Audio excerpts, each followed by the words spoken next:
உலகெங்கும் பரவி வாழ்கின்ற நம் தமிழ் சொந்தங்களுக்கு ஜோதிட பூமி வாயிலாக ஜோதிடரினுடைய பணிவான வணக்கத்தினை முதலில் தெரிவித்துக் கொள்கின்றேன். கன்னிராசி சார்ந்த நம் தமிழ் உறவுகளுக்கு இந்த விசுவாசு வருடத்தினுடைய தமிழ் புத்தாண்டு பலன்கள் எப்படி இருக்கின்றது என்பதை நாம் பார்க்க போகிறோம். உங்கள் ராசிக்கு 5ஆம் இடம் என்று சொல்லக்கூடிய ஒரு அற்புதமான சுப வீட்டிலே ஒரு லக்கினம் அமையப்பட்டிருக்கின்றது.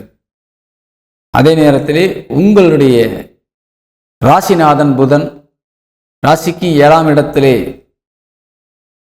ஒரு சுப வீட்டிலே அமர்ந்திருக்கிறார், நீசபலம் அடைந்து.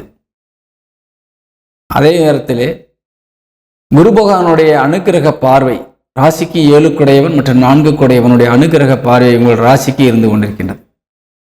ராசியிலே கேது அமர்ந்த நிலையிலே இந்த வருடம் பிறந்திருக்கின்றது. லக்கினத்திற்கு 5ஆம் வீடு என்பது மிகுந்த சுப வீடு. அது பாவ கிரகத்தினுடைய வீடாக இருந்தாலும் சரி, நல்ல காரியங்கள் தான் செய்யும்.